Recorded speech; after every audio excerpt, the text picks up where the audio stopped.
So boom, I started the live over on YouTube. So I just gotta wait a little bit for the Rockfin to catch up. Cool. Okay. Come on, Rockfin. But as you guys can see, Yeah.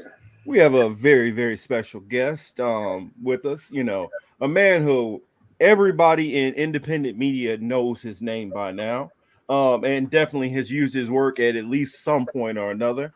And then of late, I started probably I want to say maybe a year ago or so. That's when I started noticing. Oh, wait a minute! Oh, it's a brother. He out here doing interviews and everything. And that's when I started to actually, differentiate between just the work and the man and the views and behind it. So, I'm so honored and happy to have the brother Case Study QB here with us today. How we doing, folks? Yeah, really good. Much Welcome to you. Much love to Chris. Much love to Marcus. Much love to the fam. I saw Miguel H is already in the chat. Much love to you, Miguel. And yeah, happy to be here. And I saw you on Savvy Sab's show. That's the first time I saw you, Marcus. And I jumped in the chat the other day, and I really enjoyed you guys' commentary and love the spirit. So keep it up, man. Just want to show support. Appreciate it. Shout out to John Definitely, Kemper out there. Much definitely. love. Oh, John, what's up, John? I will see him too in Savvy's chat. Yeah.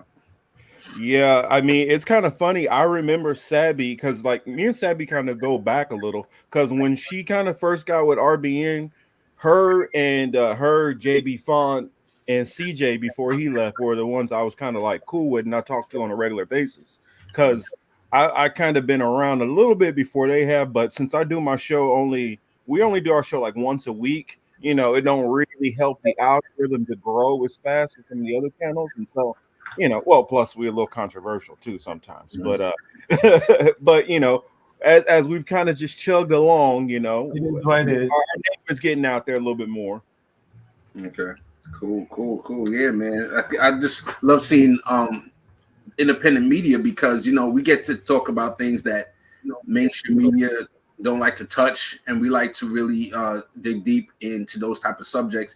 And I think that I like seeing a variety of opinions. Even when Sabby has her panels, it's good to see people who have various opinions, and then people having discussions. And it could get lively, it could get some aggressive. But I think at the end of the day, if we can all say, we have our differences, but when it comes time to unite, when it comes time to have solidarity, we can do that at the same time as disagree. So I think that's the most important thing, is to have that spirit and to keep that in mind, because we have a bigger, I don't know if enemy is the right word, but we have a bigger enemy to defeat when it comes to what's going on in the political world, in the political sphere, as far as being anti-war and pro-peace and trying to get, things done. We have a bigger enemy, bigger fish to fry than to fight amongst each other. So as long as we unite around the right things, I think that's the most important. Yeah, I would definitely agree. And one thing that I wanted to touch real quick before I hand over to Chris for a couple of questions. I noticed one thing that I really do like about what you're doing is you talk a lot about unity, and you use Cornel West as like one of your examples as on how to give the agape love, loving and not necessarily doing it for love in return or some kind of other thing, just being about that. And I noticed how you were talking about how you were a preacher's son, and that caught my attention also because my uncle, who was a pastor, I used to sit with him on like every Saturday night while he's working on his sermons. And so I see a little combination there, and then still keeping, with the faith. And it took a while before I started to put the faith with the politics and the current events and all of these things together and history and all that. And so, I just kind of wanted to ask, like, how does all of those things intertwine into your worldview, and especially how you process, like, which stories and stuff that you want to capture and share with all of us? Yeah, that's an excellent question. Like my background, like you said, and you did some research there. That my father is a pastor, so I've always growing up seeing him be of service. That kind of got instilled in me to be of service, not really asking for anything in return or saying, "Hey, I'm going to do this for money," outright. that was instilled in me from a young child, and to almost try to sacrifice without me, I try to give without anything being given in return. So that's definitely that community service. You know what I'm saying? Going to soup kitchens, giving back. That that is definitely something that it was instilled in me from a young age. And I heard something that Butch Weir. I was listening to a couple interviews that he did recently. That's something that really, I think it was with Mark Lamont Hill, that resonated with me. Was like he said he wants to play his position, right? Like, yeah, he used the example of Dennis Rodman. Dennis Rodman used to just, all he did was be the defensive player, get rebounds, pass the ball to Jordan. Let him shoot, let everybody shoot. And that's how I look at myself as a case study QB, where I look for clips and post clips. I'm playing my position where I tried to channel. I did a channel for like 2 years, and it didn't really grow a lot of traction. I had a lot of fun with the guys that I did, and every so often I might do an interview here and there. But that's not my lane. My lane is really finding clips, posting clips, and I really get joy when I see other people use it. It's always helpful when they give me shout outs, so that people know that I'm doing the work. That's my currency. You don't need to pay me necessarily, but just say, hey, shout out to Case for finding this clip, and that's where my lane is. So I've seen clips, like you said, from Savvy Sabs to Harlan's Media. They really use it on a regular basis. From Breaking Points to Jimmy Dore, I've seen TYT use it before. Various places have used clips that I put out there, and I just want. The theory is there's people who are busy and they can't watch mainstream media all the time. So for those people, like if I got super busy and I wasn't doing what I would be doing, I still would want to be informed on what's being said to the masses. And that's where I would look to a case study QB to look at the clips and see, oh, they're talking about Lena Khan, or they're talking about Medicare for all in such and such context. They're talking about this, talking about that. And I would want to keep up to date with these topics, so I know how to vote. I'll know how to think about, okay, we need to focus on this part. So Green Party politics to try to fight against the war going on, the Gaza war, et cetera, et cetera. So that's how I look at myself, and hopefully I answer your question. Yeah, you definitely answered my question. Chris, you had a question like right before we started. Here, hop in. Yeah. What's going on, everybody? We appreciate everybody coming through. You already know you could be anywhere in the world. It's a Saturday night, but you're here with us, so we appreciate it. Of course, shout out to Marcus, my guy. And Case, thank you for coming through, because I'm pretty sure you could have been doing something else, messing around with your son, watching TV or whatever, just relaxing. So, it's much appreciated.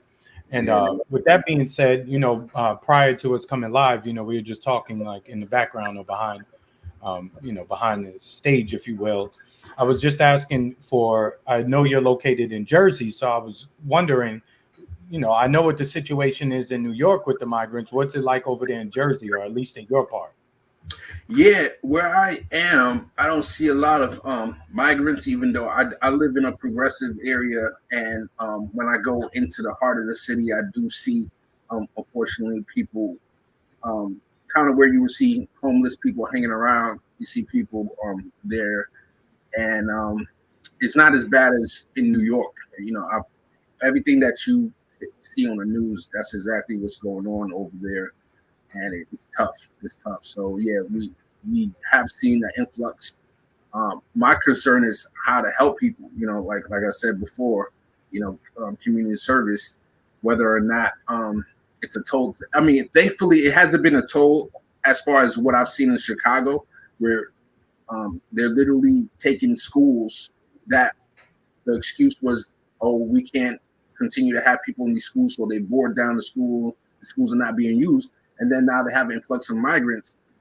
They're apparently opening up schools to accommodate the migrants. So wait, I thought you didn't have the resources. That's why you shut it down in the first place. So that type of I think that is something that could be upsetting. I haven't seen anything like that, and I don't expect anything like that to happen. But I could definitely sympathize with the local people being mad at that type of situation. Even though I still would try not to have animosity towards the migrants, I'll be more mad at the leaders. Why was this school shut down to begin with? So Correct.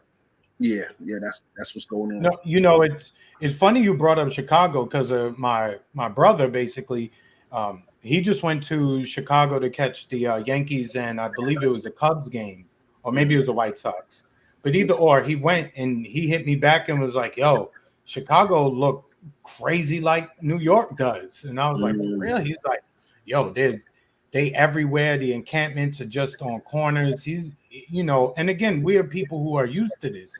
It's not as if we have never seen this. It's not a culture shock to us, regardless of where they come from, whether they're Asian, whether they're South American, whether they're Arab or African. It doesn't matter. We are used to seeing, the whole coalition of people from around the globe. It's just the amount that is a little off-putting, where it's like, damn, like you see, you could drive by certain areas and see the day workers who are waiting to get picked up. The Yeah. amount of people who are now waiting to get picked up for work it's well above the numbers that we are used to seeing. Because again, you grew up in New York, New Jersey, Chicago, Baltimore, Florida, LA. You're used to seeing the influx of people here and there. It comes and goes. There's waves. I just think this has just been a steady wave, and it's just been, it's fanned out into more places than it was previously. So I just think that is just a little off-putting for some people. And that doesn't mean that they hate the people who got here or they don't have sympathy for the people who came here. It's just a lot. And then when you add in all of the other parts of it that we've mentioned previously, so I don't want to drone on that, but when you mention some of these other things, it does create a bit of friction. Yeah. I think, like I said earlier, the most important thing is for the people to organize and direct the ire towards the leadership, towards the city, and towards the mayor. Try to say, "Hey, what's going on here? Where's the resources being allocated?" So, these are the things. These are the things that's the most important response. Because unfortunately, we see like the MAGA crowd and the Trump crowd, they're quick to demonize the migrants, the Haitians who, have nothing to do with the influx of like what's going on at the border. They were legally brought into Springfield, Ohio, and it just goes to show you how much the power of the tongue, of how you can talk about subject and what you can do to affect an area where they're having bomb threats and they're having people literally going up to Haitians like, "Hey, you eat pets, you eat cats, you eat dogs." And it's so laughable to me that, because I know Haitians in my own family, and I'm not Haitian, but my family members have married people from Haiti, and I know them. And even if they weren't married to me, I live in a melting pot where, of course, they don't eat pets. Of course, I've never heard of anything like that. You've unfortunately heard about other cultures. I'm not going to mention here, but you never heard of Haitians eating pets and things like that. So it's laughable to me. But when you get in those towns, I can't even fathom what they're going through, where it's a lot more serious. Yeah, I kind of and like for me, sorry, go on, Chris. No, I'm saying he's not lying. I've grown up around Haitians my entire life. My family's from the Caribbean as well. Look, I'll just say I know Case wanted to be on his best behavior and not say it, but we know all the jokes about who eats pets and who eats cat and dog. We know the jokes and we know the community that usually gets tagged with that. Yeah. And exactly. Honestly, the narrative is spreading the way it is because, let's just be real, it's racist white folk who just saw an influx of black people and they wanted to tag them in the worst possible way. So if you didn't get them on any harsh crimes in rape or robbery or anything like that, then you would just go attack them culturally and be like, "Oh, this is what they do," and it's unfortunate that they would do that. They would do that. However, it is very much expected of that particular group of people for them to spread certain stories and to blow them up so much to the point that a presidential candidate would get on a debate stage and say they're eating the cats, they're eating the dogs, and then now it's a meme and it's gone viral. Yeah. And you can't. The reporters have gone back to research where that came from, and they can't find. They even had a racist person saying, "Hey, No, if you can find video they found it. 5,000." They found where it comes from. It is a white supremacist group Okay. in that area called Bloodstorm or something like Yeah. that. Yeah, but you wouldn't And hear Trump say that, like, "Oh, this is where it came from." I'm saying, but go ahead. no, Trump isn't gonna say that. He's hearing that literally probably straight from Laura Loomer. And when you surround yourself with people who are immersed in the underbelly of right-wing Twitter, that's the kind of stuff that comes up. And so I don't expect Trump to fact check anything. I mean, if he hears anything and it's from somebody he feels as a trusted person, he's gonna spout it out regardless. Yeah. And I would even say, you know what? Let's say, for instance, there was 5 or 6 cases of that happening. How does that? What does that change about anything that's going on here? If that's what's going on, then law enforcement will get involved and deal with that the way they deal with that. That shouldn't be a bearing on these other people who are here through whatever process, and they've done everything supposedly what's said the right way. And so for a presidential candidate to bring that up to that level, that's what you're talking about, and then hearing JD Vance talk about, well, I kind of had to make the story to talk about other issues, and I feel like the American people are smart enough or can handle actual real conversation by just putting out what the issue you feel. If you feel, well, lawmakers in this area are putting resources and are spending more time using them towards migrants, if that's what you feel the issue is, and not allocating enough to the actual citizens, why can't we just have these conversations? And that was always been one of my frustrations with people on the right. They will take this one story of a random lady who had a mental episode, who was like Yes. found eating a cat, and then manifest this into something else where there was like one little gram of truth in there, and the whole rest was completely fabricated, instead of just talking about the actual issue that they have. And so I was kind of wondering, like, in this election cycle with Trump and Vance, and like some of the way that they've talked about these issues, do from like the media sources that you're seeing and the circles that you're in, how much of this is actually taking root, and these stories are like, swaying people towards Trump, or putting more blame back towards Harris and Biden and the Democratic candidates, as you will.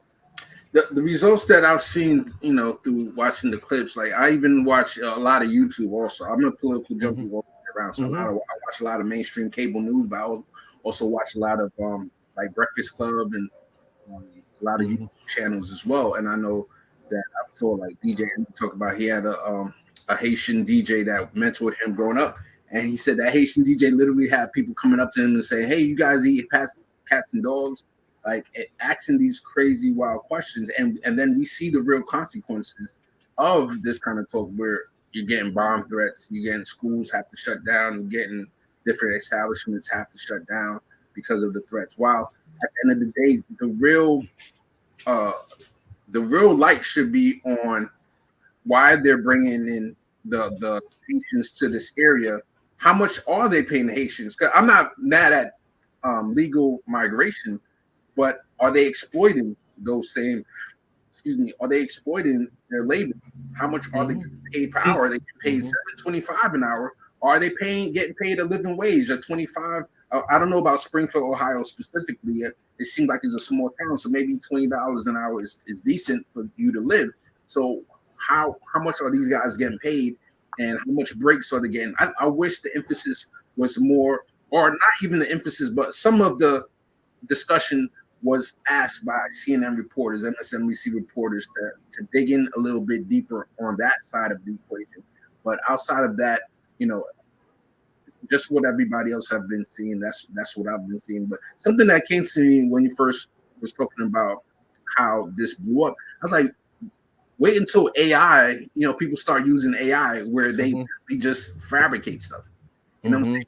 That racist found that person that was mentally ill that did that deed. But what if they start, and AI is becoming a lot more realistic, where you can type in Haitian in Springfield, Ohio, eating a cat, and it'll pop up. One day it's going to look so real that it's going to be very hard to differentiate. So that's what I'm worried about in the future. Actually, you know what? I want you to kind of stay on that track because we do talk about AI and stuff over here a lot, and I was kind of wondering, like, what are some of your thoughts on like AI and like what do you see coming, and kind of just delve down a little bit more on some of the like concerns and worries you might have with AI, because I don't know if you're around our age, you definitely grew up with the whole sci-fi and the robots and the Terminator and all that stuff. I'm just curious. Yeah, definitely. I just want to give a shout out to the chat, Wesley, John. Give a shout out to everybody else that's in the Yanni. Much love. Yeah. So I definitely have thoughts about AI, and it might not be the most conventional thoughts. So I'm a critical. So this is where, if you disagree with me, I have no problem. Let's have a debate. We could go back and forth. I think I talked to my man Nico. I was on his show the other day, and we had a discussion. I think AI is a tool. Right, AI is a hammer. You can use a hammer to build a house, or you can use a hammer to kill somebody. Yeah, that's how I think about AI. Because even with my personal life, I'm a do computer programming as a hobby. That's not my main job, but it's made my life build programming a lot easier. I can just type in, "Hey, make this function in this programming language," and it'll give me exactly what I'm looking for. So in that way, it's good. And I actually have my unconventional thought is AI can potentially bring us Medicare for all. Right? How is that? Well, with technology, there's certain devices that are super cheap, right? Like Chromebooks, for example, are cheaper than if you were to buy a laptop or if you were to buy a Dell computer. MacBook or something. I'm sorry? Or a MacBook. Or MacBook. MacBooks are super expensive, but actually I haven't looked up the price of a Chromebook. But technology can be, devices usually become cheaper. Like flat screen TVs have become a lot cheaper over time, right? These kind of electronic devices become cheaper. So imagine if everybody can afford a $50 device, right? That can scan your body and tell you what ailments you have, or saying, "Hey, that food that you ate is harming your body. So if you keep eating this, you're going to get cancer, or you're going to get this, or you're going to get that." If you can buy this kind of device just for $50, $100 or whatever in everybody's home, imagine when the lead pipes in your water is leaking into your system. It's the first thing, instead of you finding out, "Oh man, my hair's falling out, my skin, I'm getting rashes, da da da." Before that even happens, as soon as you drink that water, this device is telling you, "Oh, this is coming into your system." It could be a preventative action, right? So I think it depends on how things develop. Now, at the same time, if the pharmaceutical company buys the same device company and then makes it $20,000 instead of the $50 to buy this device, that's where the problem comes in, right? Back to AI, and then I'll give back the mic. If you have Burger King, people are afraid, or people demonize and say, "Oh, they can one day be, peopleless," meaning that it's all made by robots. The cooking, the passing. We covered a KFC that was completely automated. So my thing is, I have no problem with that. The problem I have is when the same chicken that would have cost $10 with the people, now they have no labor costs, it's still costing the $10. That's my problem. It should now be 10 cents if you're going to have zero workers there. So now people can still afford it to a certain extent. But the problem that I have with our capitalist system is that they're going to use AI and they're not going to decrease the prices. They might say initially, so right now, Kroger's and I believe Albertson, two huge grocery stores, are trying to merge. And the FTC right now are keeping an eye on them, and I think they're challenging them merging. And then, I believe Kroger's is saying, "Oh, when we merge, don't worry about it. We're going to have billions of dollars. We're going to make sure that the groceries are cheaper and da da da." Like, well, why don't you do that right now? If that's the case, do that now. Make the groceries cheaper now. But they know what they want to do. They want to merge. They might maybe for a year keep prices low, but then they're going to put the prices up. And what they can't wait to do is what's called dynamic pricing, where instead of you go to each aisle and you see the labels that have the price there, they want to make it electronic so that at any moment they could change the prices. And once a storm comes through, they know all the water prices going up. They're going to jack up the prices on all the water, on any foods, anything like that. They're going to take advantage of it. So I talked to them. Go ahead. No, I think that's a very good point. But yeah, go ahead, Chris. No, so real quick I'll go back and then catch up, right? So going back to the issue with Ohio and, the commentary regarding the Haitians, the both wings, whether you consider yourself a Democrat / liberal or conservative / Republican,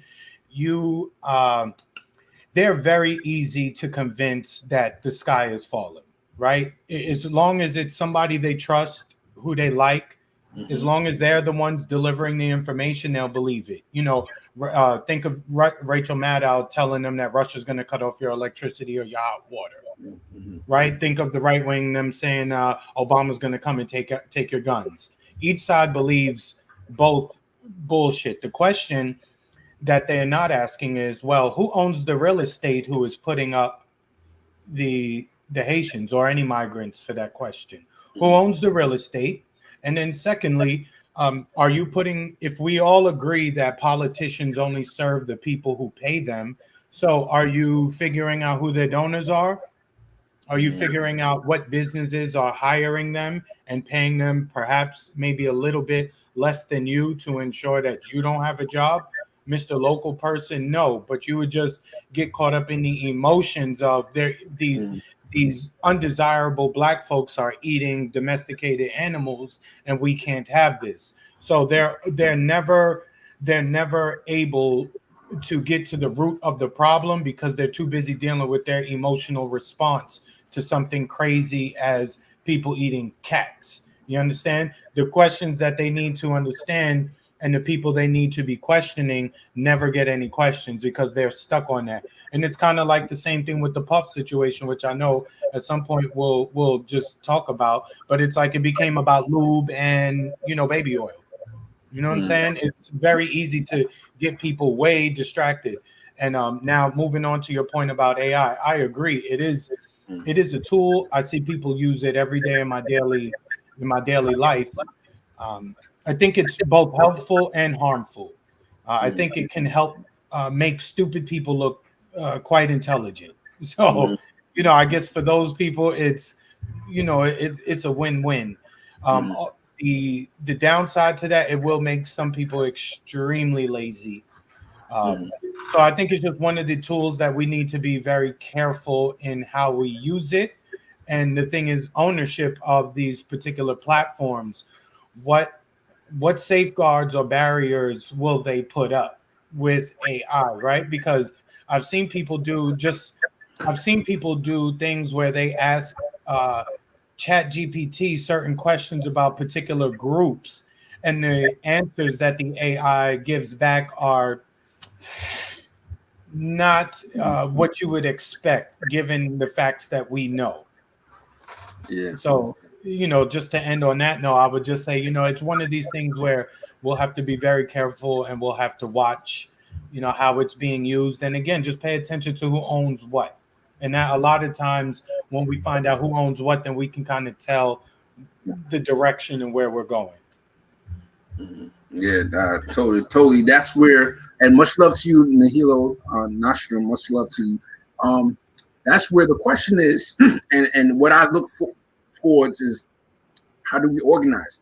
How do we get those same people that Christians talk about to not see other people as the enemy or to learn about the real issues? How do we organize them? How do we organize the 99% or the majority? And in actuality, you don't need the 99% for big change, but that's a good slogan to represent what we're talking about. Where is the 99% against the 1% who own everything? But how do we organize? And I'm looking forward to 2028. I'm already looking past 2024 to see. Correct. get a general strike 2028 to happen, if we can organize, people always complain about the Green parties in between elections not doing anything. And I already heard Birch Ware talk about he's going to run for California governor after, if they don't win in 2024. And I have an idea that I'm still working on to try to get it off the ground so that we can organize for the mutual aid party, where it's just literally people helping people, and there's a ticketing system where you can build power that way.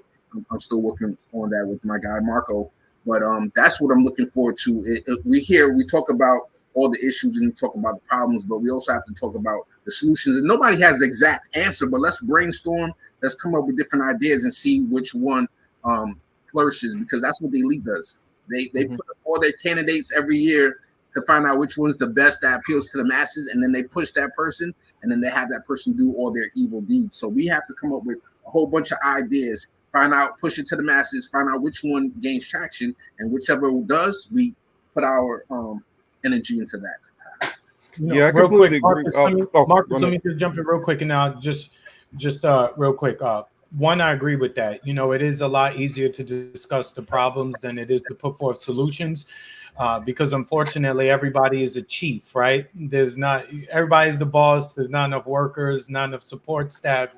And going back to the Rodman part is that, yeah, fine, I'm never going to have 50 points or 44 points or even 25 points, but at the same time, the people who score the 40, the 50, and have all these assists and do all this, all of them want me on the team, though. You know what I mean? So there's importance in knowing your role and knowing where you fit. You don't always need to lead the pack, if you will. Yeah, and it's also about us winning.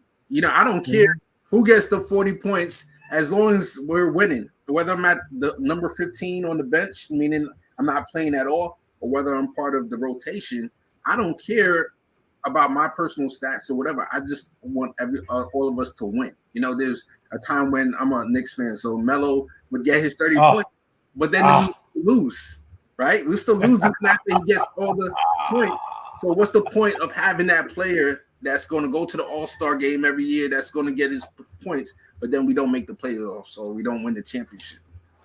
Yeah, I mean, I completely agree, because I used to say the analogy of, each of us are kind of like fingers on the hand. And once you put those fingers all together, it makes a fist, and then you have power. And so each finger, each digit is doing something different. Even if you're the 15th man on that team, throughout practices during the week, you're helping sharpen a player by playing defense on them, by playing offense on them. You're also there to assist. It could be moral support that you're adding. It could be hey, I saw when he made this cut, he leaned a little bit to his left and he's kind of favoring his knee. I mean, all those kind of things like that, how we can build and use each other to ultimately get to our overall objective. I'm definitely with it. And the whole idea of brainstorming outside of the system, I get it. Some people are about that inside game. How do we go? How do we take the Democrats and make them do what we want? How do we play the Democrats versus the Republicans and get concessions out of both? How do we build up a third party? And I've kind of, because I started off mainly on the politics stuff, and I'm kind of more in the lane of what can we do outside of these organized, already determined systems. How can mutual aid? That's a good one. How can we do co-ops? How can we decide to build little small communities? All of us can decide, what? It's this town where there's 500 people. You have a little small company that you could do, and we can be able to buy groceries from you. And I'm a barber, I can cut haircuts. So, and then we can get together and start forming these systems on our own and working on our own communities. And so I'm all about trying to build up these different things. And that's the reason why I'm big on collaborating with other different content creators, so we can figure out what each other can, add to this, add to this buffet bar, if you will, of ideas. 100%. Like something I saw recently was there's something in Ithaca, they had their own local currency. Like they don't talk about the dollar and then there's cryptocurrency, but I'm surprised that we haven't heard of more of people coming up with a local currency where the local communities who trust each other can say, hey, we don't need a loan from the local bank who's not giving out loans right now. Mm-hmm. Maybe we could come together, come up with our own currency where you can use that to barter for different favors and different things like that. So, like you just said, you listed a whole bunch of things of what people can do, and there's ideas that we haven't even discussed yet. So there's things out there we just need to organize. Mm-hmm. I was kind of wondering, because you talked about looking forward to 2028, whether it ends up being Kamala or Trump, what are the things which you feel like are some of the major issues that we're still going to be dealing with even into say 2028? Yeah, I'm pessimistic. First of all, I'll be honest. I think there is a difference between Kamala Harris and Trump. I rather lead slowly than lead fast. So I would prefer to have if I had to choose, if I had somebody put a gun to my head, had to choose. But I am no illusion. I'm not voting for her. I'm voting for Joe Stein. But I have no illusion that I'm thinking my expectation is she's going to be worse than Barack Obama, because I think Biden at least had the pressure, if you could call it pressure or anything, from the Bernie wing, and Bernie did sacrifice a lot of his. He was more militant is not the right word. He was more outspoken under previous regimes than Biden. Then once he came with Biden, they had the agreement. He backed off of being so vocal out there. I think with Kamala Harris, by way that she did not have to go through a primary, so she didn't have to make emphasize her progressive policy, and she's tacking to the middle. And then the media is rewarding her for tacking to the middle and saying, oh, it's a good thing that she's doing it. She's not talking about Medicare for all anymore. So it's definitely giving me a lot of vibes of the Obama administration, and that's the expectation that I'm going to have if she gets in office, that she's going to continue the regime change. She's going to continue the Gaza war. She's going to continue. She's not going to give us anything as far as any healthcare plan. Everything that she's even proposing right now, as far as housing and all these different things, could go to the wayside, because we've seen that happen even under Biden. He promised a $15 minimum wage. He actively fought against it. A public option, didn't even bring it up. There's so many promises that these guys say during an election that unless their butt is on the line, only then would they make a crumb that they will give to the people to say, here, take this and just be happy with that. So I'm very low expectation. I'm sorry, what was the question? I think no, you're answering the question. That's it. Basically, you did a great job laying out kind of a expansive view, because it was like into 2028, because that's a good point. You brought up that she's going to be like a Obama but worse, because she's not going to have any kind of outside pressure. Honestly, I think she's going to be like Obama's second term, where very quick in, people are very pessimistic on what they're getting. And I think like almost 90 or first 60 days in, you're going to see a lot of people instantly frustrated. And the crazy part about it is that frustration is going to be, it's going to be weird, because none of the people who are out there voting for her, or who are like hardcore pushing for Kamala, are really asking for anything. And most of her policies that I see are very, very, I mean, when you're running for office, you're supposed to put out ambitious plans, so that if you don't reach that, it's kind of like negotiation. You always ask for a little bit more, so you hopefully hit the number where you're comfortable with. And she's like giving bare minimums of like not even bare minimums. I would say almost it's just kind of like something that kind of sounds good in a quick glance if you don't look through it, because like that 25,000 thing she's talking about out here in California, the 25,000 is a joke. It's literally a joke. Yeah, you can't do. You talk about for businesses? Was that what? Well, for the housing. Oh, for housing. Okay, yeah. You're talking about a little shack could cost $1 million over there in Los Angeles. Like you're right about that, and that's my point. Oh shit, yeah. Now, one of my biggest pet peeves is politician, they say, hey, I'm running for office. Okay, here's my website. You go to the website, the first thing that pops up is donate to me. And then you can't even differentiate whether they're Democrat or Republican because they have such vague language, and then they don't have a policy page. That's my biggest pet peeve, is not having a issues page where you're going to tell the people what your top priority or what you're passionate about. Because people are going to say, oh, yeah, this is what I'm supposed to say. But I want to know, what are you passionate about also, right? And they won't have a page. But you're asking me to donate money? Really? It's a slap in the face to somebody like me. I'm sure to somebody like you and everybody in the channel. But like we talked about earlier, people who are not really familiar or not really digging deep into politics, they'll think that's the norm. You know, that's why they do it. Here, Chris, I hand off to you. I don't want to take too many other questions. Yeah, you know, I sometimes think about it. You know, this would be the end of the Trump era right now had they not played so many games. His rise and his him still being around, the blame for that lies right at the feet of the Democratic Party, Hillary Clinton, and her friends in the media.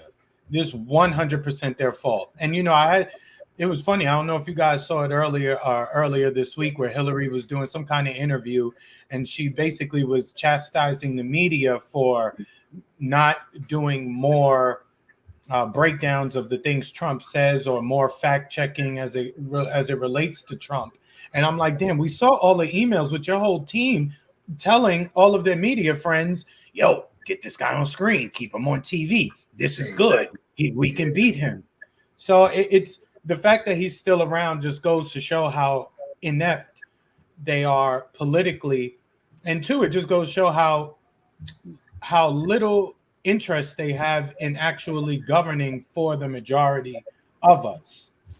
Right? They would rather scare us with the boogeyman nonsense. Oh, Trump is scary. He's gonna do all this. How about you put forth a platform, going back to your point about issues? If you actually campaigned on things that were actually popular, then you wouldn't have to do all the fear mongering as it relates to the stumbling, bumbling idiot that is Trump. Exactly. And unfortunately, you gave us brain dead Biden. Clearly, there was it was anomaly, that particular election. I'll just use that word for now, considering everything that was going on at the time. And now here you are giving us, you know, Kamala, who I don't think, despite what the polls are saying and despite what the usual talking heads are saying, I don't think this shit is close at all, to be quite honest. I think election day, we're going to find out how big the gap really is that day. That's just my opinion. I could be proven wrong, and that's okay. I don't have a dog in the fight, but I just see two piss poor people running for the top office in this country, and I just have to shake my head, because we really have to be in the matrix. This can't be real life. Yeah, no, I totally hear you, and it's going to be interesting. It's sad that it just goes to show you how toxic our system is, our political system is. That you see one guy who's demonizing, and this is stuff that we learn in history books. We learn about, you know, from various dictators and all these different people, even in Rwanda, where they had one of the public people was just demonizing. It was the Tutsis versus the Houthis. The Tutsis and the what was it? Shit. I can't remember. I think it starts with an H. Yeah, you know what I'm talking about. That's what caused the Civil War. That was called, literally, people was getting machetes and killing their neighbors and killing the people, is because of this one demagogue. The Tutsis and the Houthis. Thank you. We learn about these. We learn about them and the demagogues that cause this. And we're supposed to be teaching these lessons so we can learn from them. Yet we have the biggest demagogue today, Donald Trump, who's being effective. It's still a competitive race. It shouldn't be even close. But when you talk about ranked choice voting, star voting, or a way to change the system so that these are anti-fascist anti-fascist laws that would prevent a fascist from coming to power. And if the Democrats were truly against fascism and was for democracy, first of all, they wouldn't be fighting the Green Party at every chance they got, but they would have been put into place ranked choice voting or star voting so that these demagogues who have 30% of the population on lock, that they can grow to get into power. Ranked choice voting, people, I could give Donald Trump a 0 stars in star voting, or I could put Donald Trump at the very bottom of my ranked choice voting list, or put him there. Period. Go ahead. You know what though? Despite us being middle class people, or maybe there's some unemployed people, lower middle class, or just lower class people in terms of finances, right? Not necessarily their culture. The blame really is on the people, because really you have a Kamala and you have a Trump, right? And they're flawed themselves, right? Mm-hmm. But then when you look at Congress, Maxine Waters is still there. Mm-hmm. Nancy Pelosi's still there. Chuck Schumer's still there. Yeah. Mitch McConnell's still around. Kevin McCarthy's still around. All of these people in Congress who actually do write the laws, they're all still around. And all that tells me is the people in those districts, in those states, they don't pay any attention to anything other than, oh, I like the guy at the top of the ticket. I like the girl at the top of the ticket. I'm going to just do that. I'm not going to think about anything down the line. So it's even, you're trying to scare people with, ironically, you're scaring people with Project 2025. I guess the Heritage Foundation was okay when they rebranded their healthcare plan and sold it to you as Obamacare. You weren't so worried about the Heritage Foundation back then. Now you're worried about Project 2025. You deserve Project 2025 for your ignorance and just being completely checking out. You know what I mean? And we can't make excuses for people. You know what I'm saying? Like, we're in the 21st century. We all walk around with these high-powered computers in our pockets. They're in our hand most of the time. Your ignorance as to who your congressperson is on the state level and on a local level, that can't be excused anymore. Mm. I was just about to say, bring up the local level as an example, because I hear what you're saying. I agree with you to a certain extent. But it's like, I feel like I want to have sympathy for the single mom who's working 3 jobs. Like, how can they dig so deep? And then I think about myself at the local level, which you brought up, that I don't even have the time. As much as I'm doing stuff at the federal level, I don't know the politics going on locally in my district. I know, thankfully, I live in a fairly progressive area where, thankfully, there's not a lot of super craziness going on that I'm like, oh, I really got to get active. But there's no like a Sabby Sab for my town. There's no TYT for my town, which I would watch that, and I would, if I had a blog that was telling me and was doing it in an entertaining way, I would probably follow it a little bit more. But I don't even know where to go to necessarily. But ironically, I'm going to be interviewing somebody on Monday who's a local reporter on my channel, who's left-leaning, and I'm going to find out more. But those are the people, Chris, that I have sympathy for. And yeah, of course, I don't totally discount what you're saying, because you got to first have the interest. Because what if that resources are there, but you're just not reading them? Correct. So I look at both sides in that situation.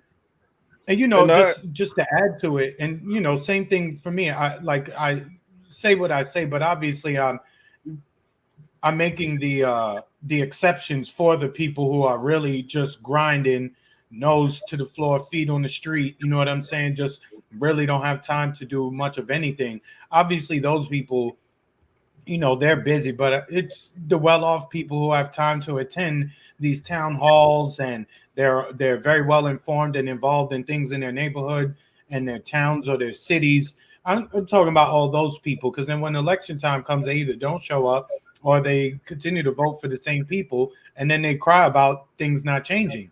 Duh. Mm-hmm. And then the other part is, get off the team shit. Get off team Republican. Get off team Democrat. Yo, sometimes you might have to put in the no-name person. Just at least throw a wrench in the system to see if it still continues. It's like a scientific experiment. You need a variable at some point. Mm-hmm. Well, I like what Case kind of mentioned there. We do have a bunch of channels which talk about, national politics, international politics, but we're in a deficit on people putting, informational, educational information about just your area. If you had something that talked about Palm Beach County, if you had something that talked about New Jersey, where you are, if there was something that talked about my area, the the Compton, Watts, Long Beach, and something that just talked about the politics internally in these different areas, that could be something. So I'm putting that as a challenge to anybody who's listening to this. If you want to start a channel and you want to talk about your local issues, we would definitely love for it, and I would definitely help promote, push you out there.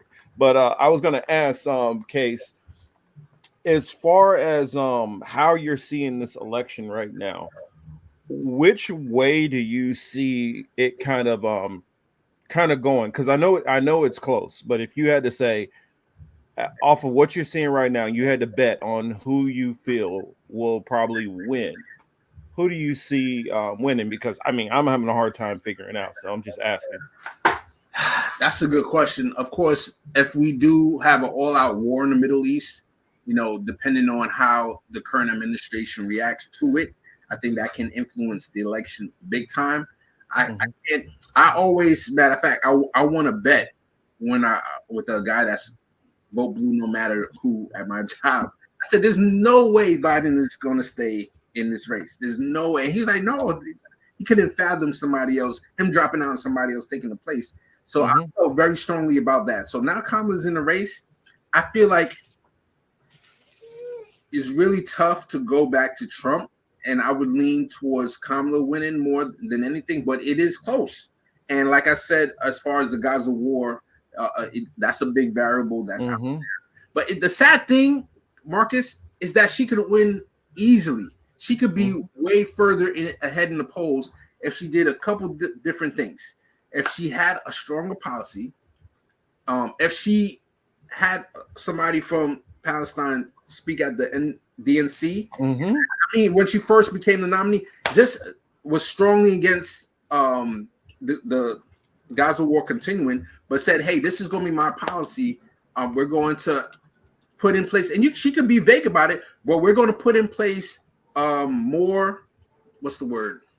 You don't want to use embargo, but you want to say there are going to be more restrictions against Israel, and we're going to use our leverage. Oh, that's all she has to say.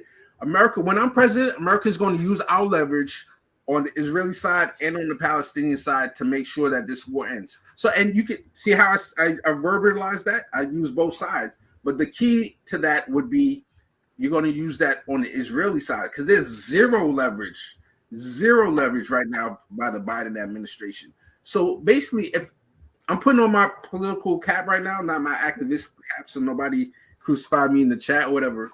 But if I was that politician, that's the way I would word it. And I think she could easily win this election. But unfortunately, the donors still have enough power to keep her mouth muzzled to a certain extent. And I think that's what's going on right now, which is why I think she's going to be an Obama 2.0. Because that's what I was kind of alluding towards. A lot of people are like, well, if she just acquiesce more to being more vocal against the situation that's going over there, or just saying, Israel, enough's enough, and kind of cutting them off, but still got to deal with donors over here. She's still got to deal with people who have a whole lot of sway with the media and all kind of other things. So there's a lot of factors going on from her calculation. Don't you both find it a little bit frustrating to see Trump say, "Oh, if you elect Kamala, she's going to destroy Israel"? Don't you find that so frustrating? Yo, I think it's ridiculous. If people don't know Trump is just going to have verbal diarrhea, then it's on them. But the sad point is, as we saw with the Haitian situation, people do still take his word as gospel. They still give weight to his word. So you have to keep it in mind what he says. Is unfortunate. And the crazy part is those of us who know that will never happen under a Kamala Harris administration, even if she was to win. In fact, it would be more support for Israel. As a matter of fact, it would look the exact same, or if not, she would bend over backwards, maybe even a little bit more. I don't know, but there would definitely not be anything to the alternative, meaning that she would try to say, well, you know what, I'm not going to sign this aid package, or I'm not going to sign off on giving you funds. We saw what happened. Obama made some comments and they said, oh, you were supposed to pay us, in installments. Since you want to run your mouth now, big man, you're going to give me all that cash now. So just go do that. And you know what, matter of fact, I'm going to come unannounced to you and I'm going to address all of Congress while you in the White House sitting there looking like a goofy. I'm going to exert power to show you who really runs it, and it's not you, Mr. Hussein Obama. That was one of the most embarrassing things to ever happen to that dude, and there was nothing he could do about it. Yo, he's literally giving you the political. He's giving you the political. What's the word I'm looking for? Currency that you can use against him. So correct.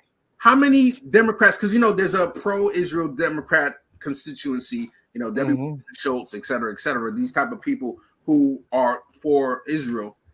If the leader got smacked in the face as in Obama, and then with Biden right now, he's just smacking him in the face every single time he said, "Oh, here's my red line." Netanyahu crosses it. Here's my next red line. Netanyahu. At some point, you could come out and say, "Hey, W. Watchman Schultz, this guy forced my hand." All the other guys that's pro-Israel, the John Fettermans and all these various Israel factions. Pelosi, Schumer. Yes, Pelosi, Schumer. This guy's forced my hand, so this is what I'm going to do. We're going to withhold all weapons until we have a ceasefire and a two-state solution. And that's what I personally believe they should have, a one-state solution, but that's what they're trying to go for. He can use that.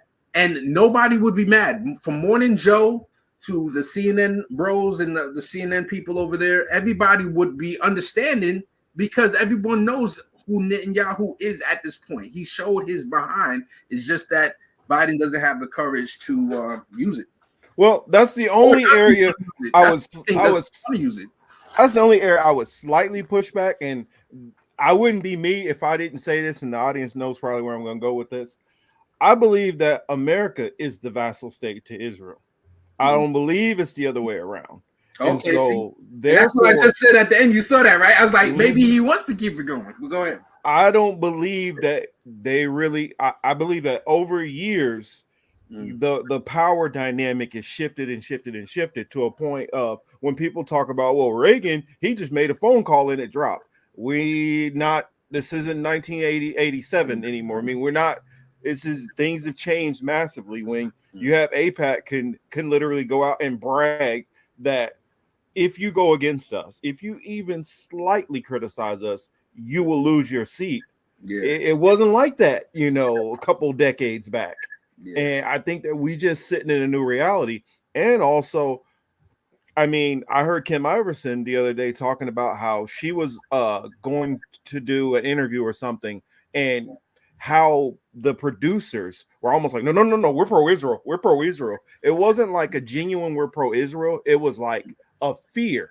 Whereas anchors and stuff know if you push against this, we can't end your career. You hopefully you got a platform big as a Don Lemon or Chris Cuomo that you can go start your own thing. Yeah. But we'll get you up out of here if you start causing too many problems. This is when Kim was on Rising or on her own show. Well, she didn't allude to what network it was, but it was an interview she just did on Due Dissonance. Okay, I gotta check it out. And so that's what I always lean to. I mean, keep in mind, back to what Chris had brought up about Kamala being that it's laughable that she would destroy Israel. If Kamala was not in office, keep in mind, this is the same woman who goes back and forth to Israel. She would still be going back and forth to Israel. She celebrates Jewish holidays. I don't think a lot of people realize this because her husband is Jewish. She literally, does Rosh Hashanah. She does Hanukkah. She does Passover. She does. I don't think she does the Feast of Tabernacles and Feast of Pentecost and all the whole litany, but the main ones of the main Jewish holidays, she celebrates those.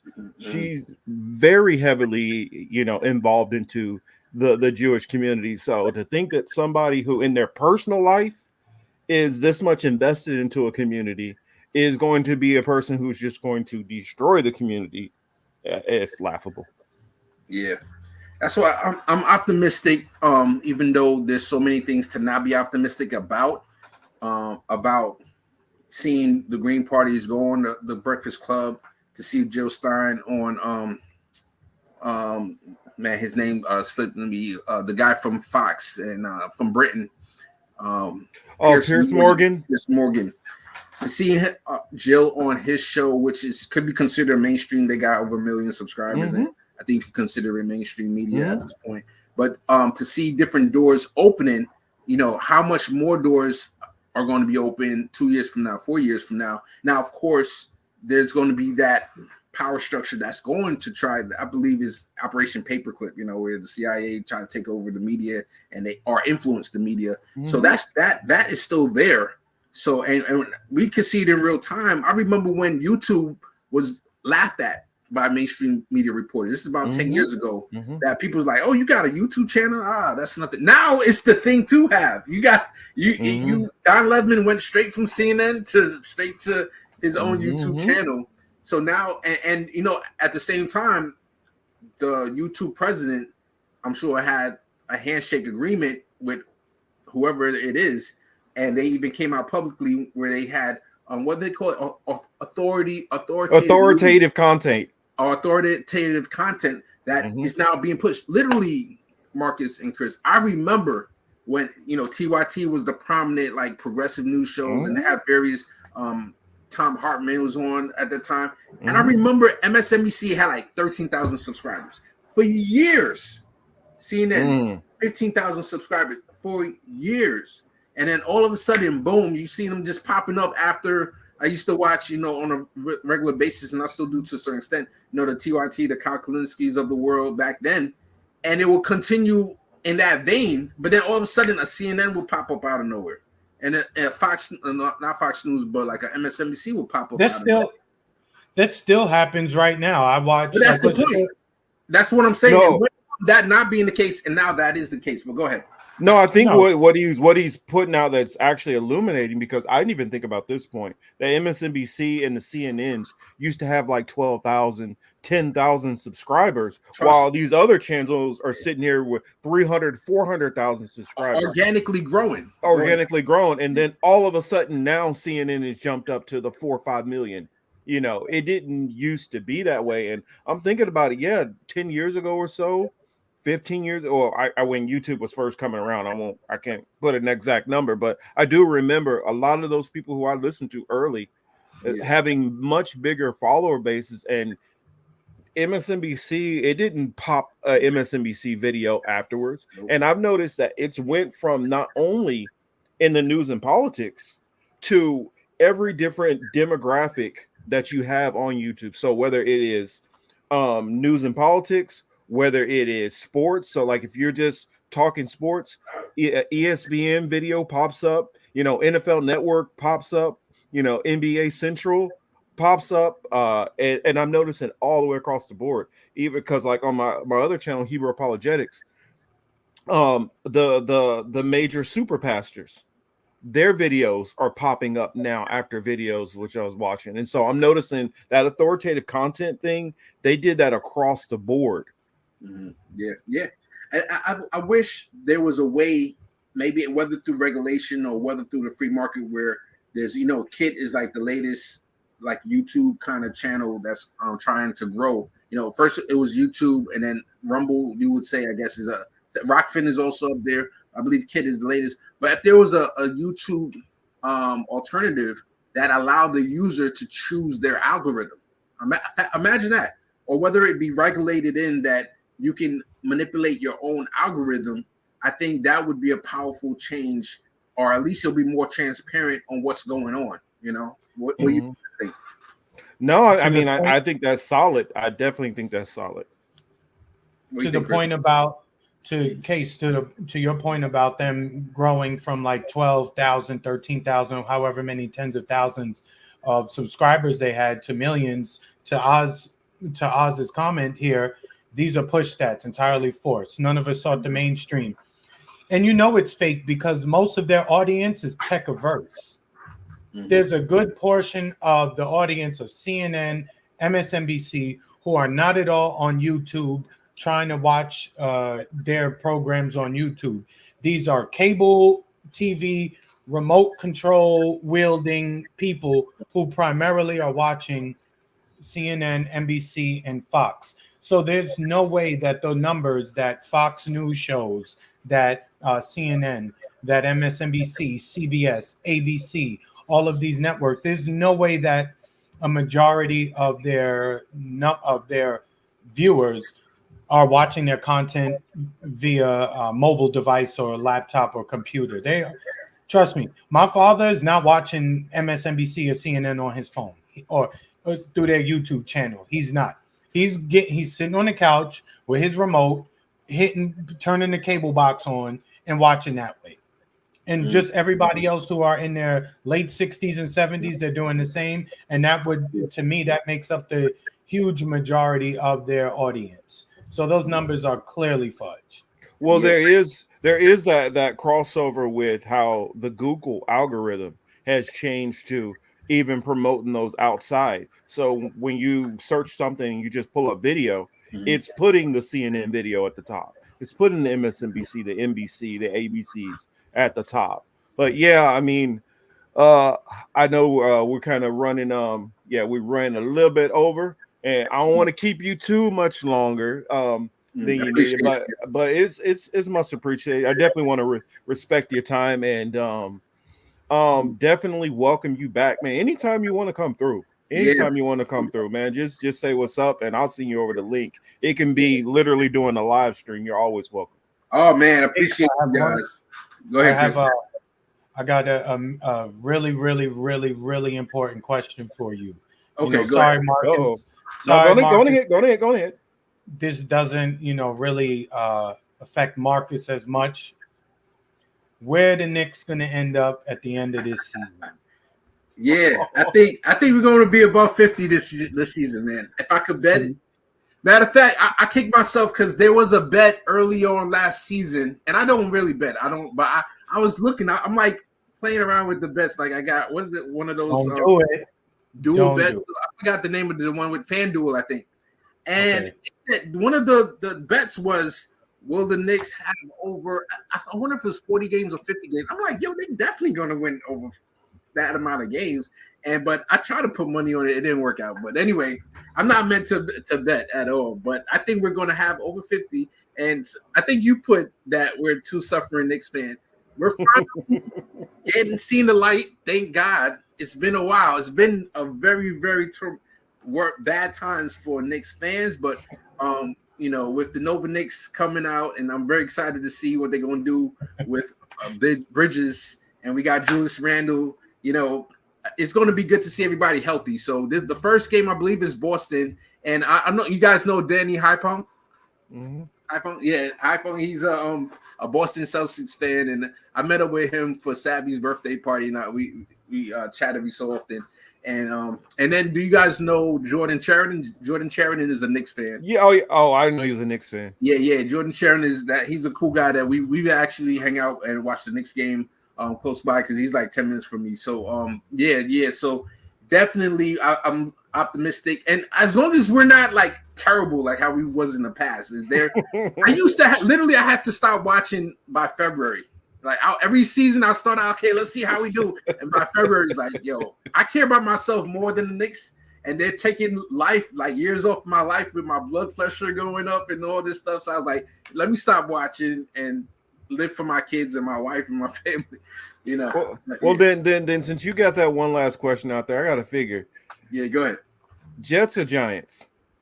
So my wife is the football person in the family, and Giants. She's a Giants fan, and I watched. Matter of fact, right after this, I'm gonna go watch the Colorado State game. Coach Prime. Check that out. But I've gotten into watching the Giants through her, and we watched the Jets just won. But the Giants are like they're in a bad place right now themselves. Yo. I feel bad for my wife. She had to go to work day where she could wear a sports T-shirt, right? She said, "Let me I'm using my name. Let me get your Knicks shirt because I'm not wearing my Giants shirt."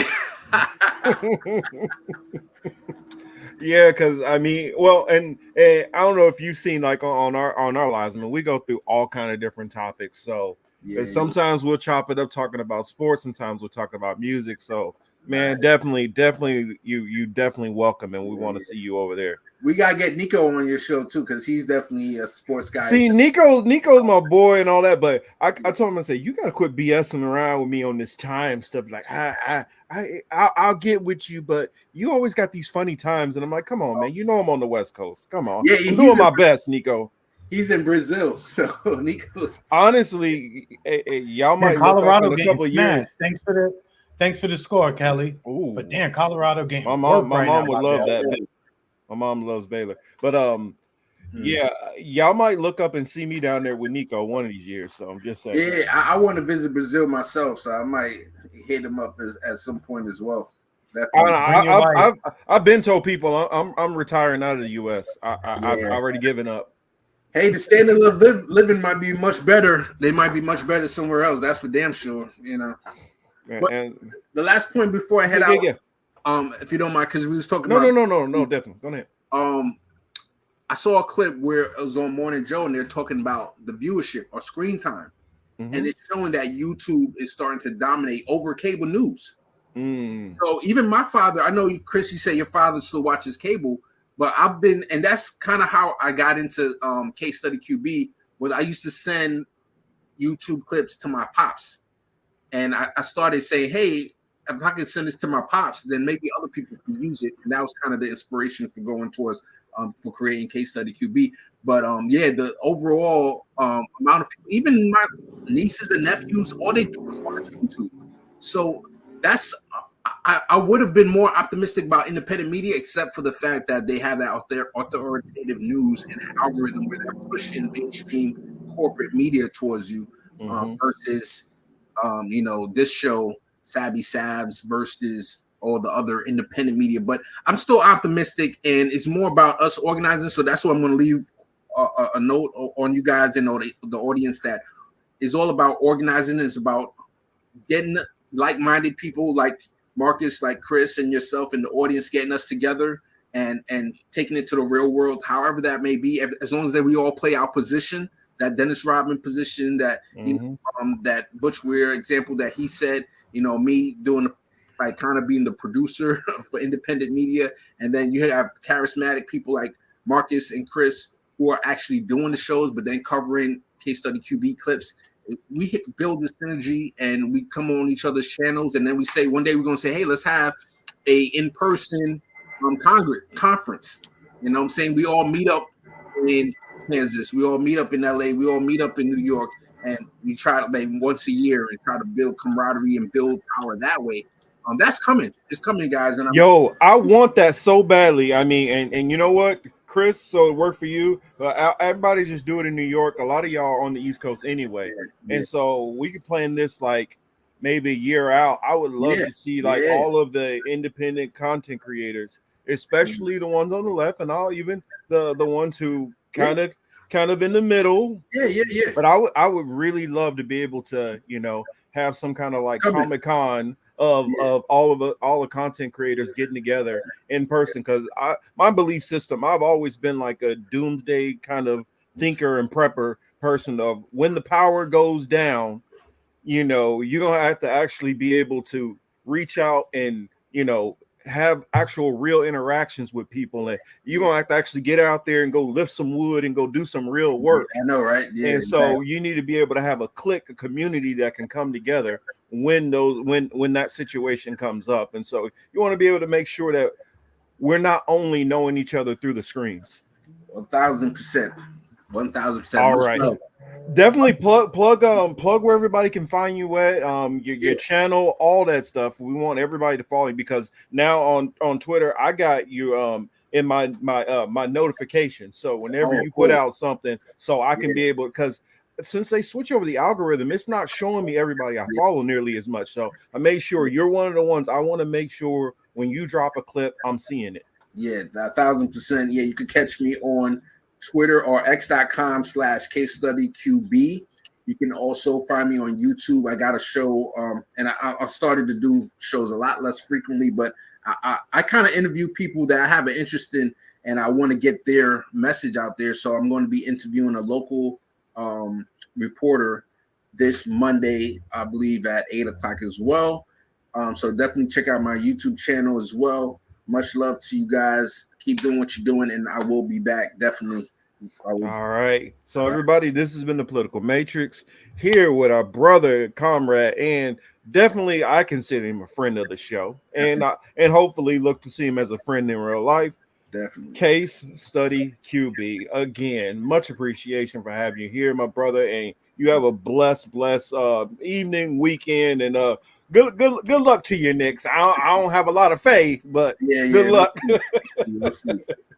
All right, everybody. All right, Case. Peace, man.